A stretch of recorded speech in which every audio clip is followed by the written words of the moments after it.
Hello and welcome back to chapter 9 of The Phoenix and the Carpet. This chapter is called The Burglar's Bride.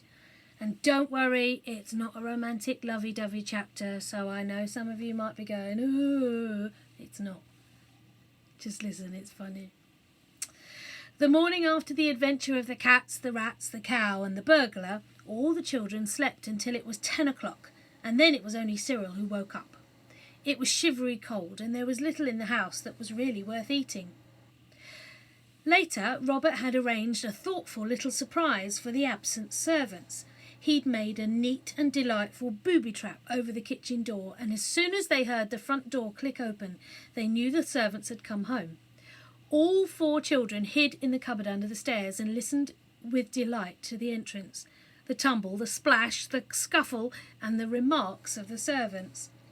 The cupboard under the stairs was very tight, however, and a silent struggle for place on top ended in the door bursting open and tipping out Jane, who rolled like a football to the feet of the servants.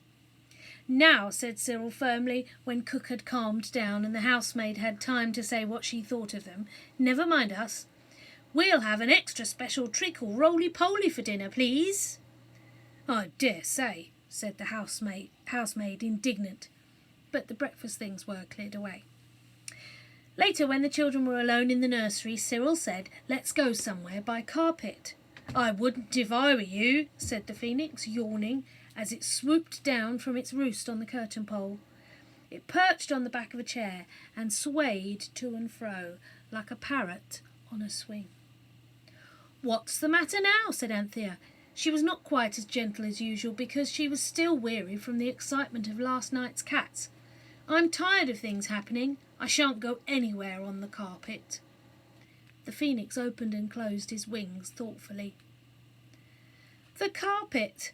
Look at the bare, worn patches. Look at the great tear in the corner. The carpet has been your faithful friend, your willing servant. How have you returned its devoted service?" "Dear Phoenix," urged Anthea, "don't talk in that horrid lecturing tone. You make me feel as if I've done something wrong. And it is a wishing carpet, and we haven't done anything else to it, only wishes." "Only wishes," repeated the Phoenix. "And what sort of wishes? Wishing people to be in a good temper, for instance. But this noble fabric on which you trample so recklessly—" Everyone took their boots off the carpet and stood back on the floor. "This carpet never flinched. It did what you asked, but the wear and tear must have been awful. And last night, I don't blame you about the cats and the rats, for those were its own choice, but what carpet could stand a heavy cow hanging on it from one corner?" "I should think the cats and the rats were worse," said Robert. "Look at all their claws." "Yes," said the bird, 11,940 claws. I dare say you noticed. I should be surprised if these hadn't left a mark." "Good gracious," said Jane, sitting down suddenly on the floor and patting the edge of the carpet softly. "Do you mean it's wearing out?" "Its life with you has not been a luxury," said the Phoenix. "French mud twice. Sand of sunny shores twice. Soaking in southern seas once. India once. Goodness knows where in Persia once. Muskrat land once. And once wherever the cow came from. Hold your carpet up to the light, if you please." With cautious tenderness the boys held the carpet up to the light. The girls looked, and a shiver of regret ran through them as she saw how those 11,940 claws had run through the carpet. It was full of little holes, some large ones, some more than thin places. At one corner a strip of it was torn and hung. "We must mend it," said Anthea. "Let's go out now and buy wool this very minute." So out they all went and bought wool to mend the carpet. But there is no shop in London where you can buy wishing well wool. However, ordinary wool seemed good enough, and this they bought, and all that day Jane and Anthea darned and darned and darned. The boys went out for a walk in the afternoon, and the gentle Phoenix paced up and down the table, for exercise, it said, and talked to the girls about their carpet. "It's not an ordinary carpet," it said. "It's a carpet with a past, a Persian past. Do you know that in happier years, when that carpet was the property of caliphs, viziers, kings and sultans, it never lay on the floor? I thought the floor was the proper home for a carpet, Jane interrupted. Not of a magic carpet, said the Phoenix. Why, if it had been allowed to lie about on floors, there wouldn't be much of it left now. No, indeed. It has lived in chests of wood, inlaid with pearl, wrapped in priceless cloth of gold, embroidered with gems of fabulous value.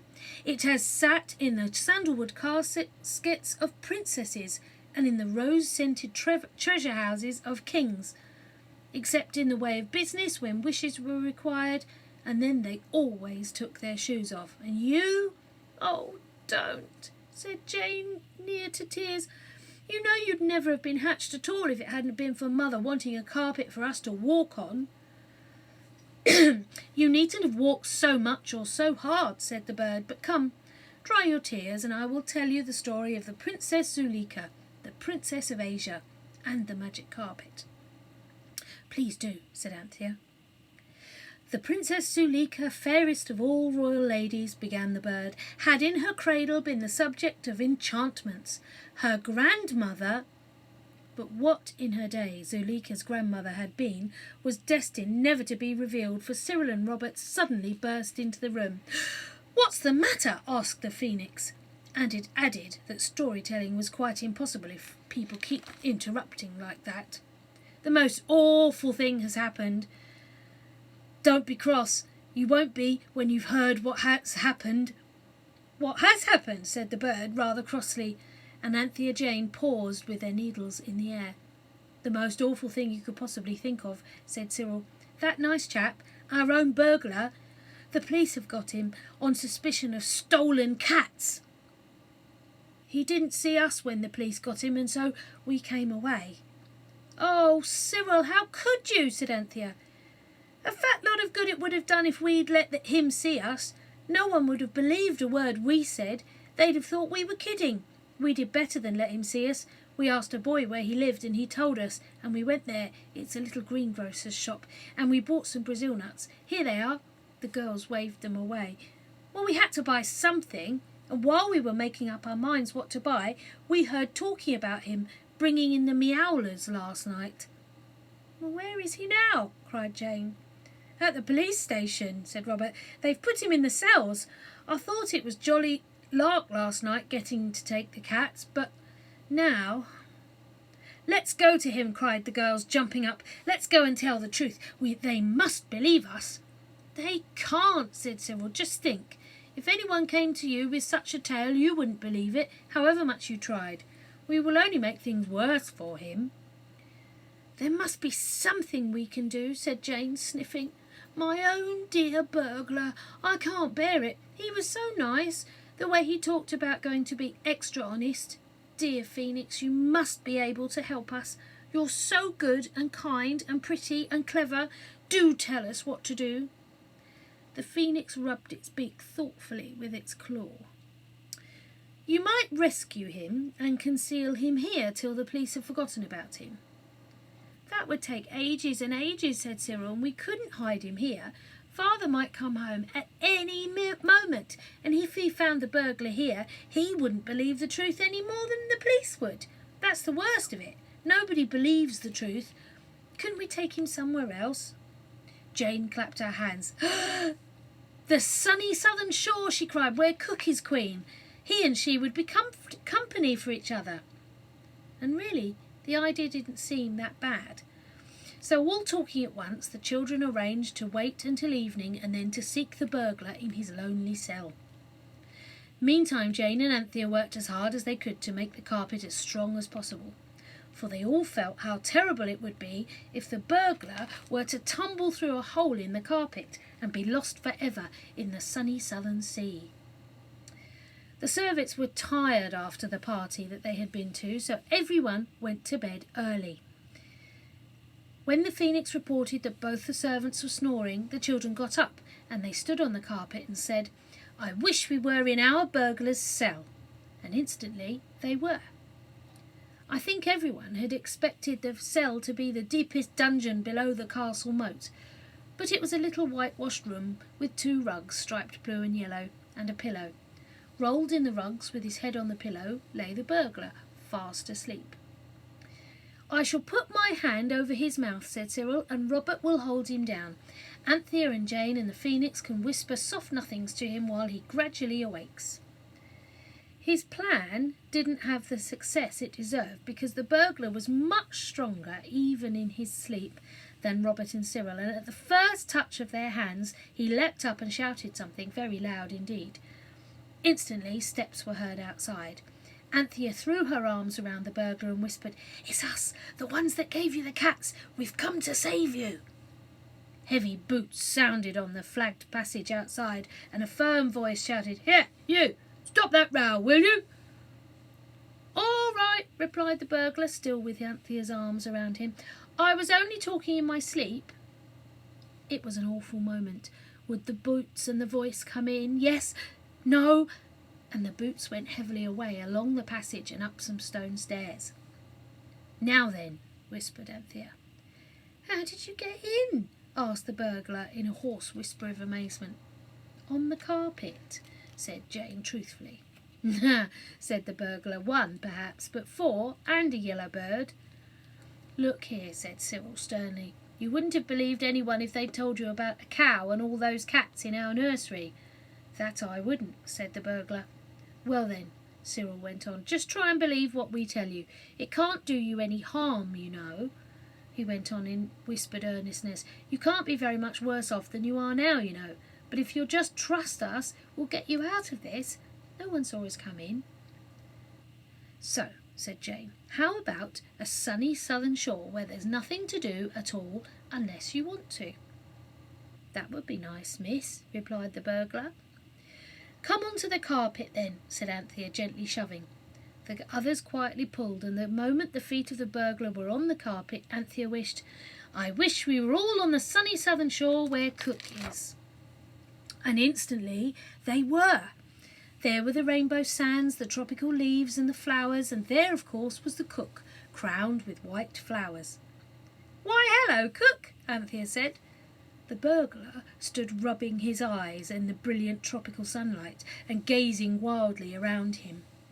The Cook was seated on a grassy mound with her court of gentlemen around her. The burglar pointed a grimy finger at them. "Are they nice?" he said anxiously. "Do they do anything to you with poisoned arrows?" "Don't you be so scared or so rude," said the Cook. "Look here, this is only a dream what you've come into, and I'll say you're the best looking fellow I've seen this many day, and the dream goes on and on and on as long as you behave." "Well," said the burglar, "I've come straight out of the police station. These kids will tell you it weren't no fault of mine." "Well, you were a burglar, you know," said truthful Anthea gently. "Wouldn't you like a bath?" asked the Queen, "and some white clothes like me?" "A bath I couldn't resist, milady." Cyril and Robert led him to a rocky pool where he bathed luxuriously. Then in shirt and trousers he sat on the sand and spoke. "That Cook, or Queen, whatever you call her, she's my sort. Wonder if she'd keep me company." "I should ask her," said Cyril. In shirt and trousers, and crowned with a scented flowery wreath which Cyril hastily wove as they returned to the court of the Queen, the burglar stood before the Cook and spoke. "Look here, miss," he said, "you and me in this dream, or whatever you calls it, I'd like to tell you I like your looks." The Cook smiled and looked down bashfully. "I'm a single man, and I'd like to have the pleasure of walking out with you on Sunday." "Walking out means you're going to get married," said Anthea. "Why not get married and have done with it?" "I would." "I don't mind if I do," said the burglar, but the Cook said, "No, miss, not me, not even in a dream. I don't say anything against the young chap's looks, he's very handsome, but I always swore I'd be married in a church. No, mister, thanking you kindly, if you can't bring a clergyman into the dream, I'll have to say no." "Will you marry her if we get a clergyman?" asked the matchmaking Anthea. I'm agreeable, I'm sure, said the burglar, pulling his wreath straight. So very hurriedly the carpet was spread out and instructed to collect a priest. The instructions were written on the inside of Cyril's cap. The carpet disappeared, and more quickly than you could have thought possible, it came back, bringing Father Septimus Blenkinsop. Father Septimus was a rather nice young man, but very much amazed, because when he saw a strange carpet laid out at his feet in his own study, he naturally walked over to examine it more closely. And he happened to stand on one of the thin places that Jane and Anthea had sewn, so that he was half on the wishing carpet and half on plain wool, which has no magic in it at all. The effect of this was that he was only half there, so that the children could see through him as if he was a ghost. And as for him, he saw the sunny southern shore, the cook and the burglar and the children quite clearly, but through them he saw quite clearly as well his study at home and all his books and pictures. He seemed to himself to be in rather a mad dream, so that it didn't matter what he did. So he married the burglar and the cook, and when the ceremony was over, the priest wandered about the island. There was a splendid wedding feast. Can you fancy Jane and Anthea and Robert and Cyril dancing merrily in a ring, hand in hand with native people around the happy couple, the Queen Cook and the burglar? There were more flowers gathered and thrown than you could ever have dreamed of, and before the children took the carpet home, the now married and settled burglar made a speech. "Ladies and gentlemen and birds," he said, "if this is a dream, I'm on. I've got someone to put my arm around, and I've got the whole lot of this here island for my allotment. All I ask, as these gents and ladies will bring me some parsley seeds into the dream, and radish seeds, and some onion and kale seeds as well." He drained a coconut shell of palm wine.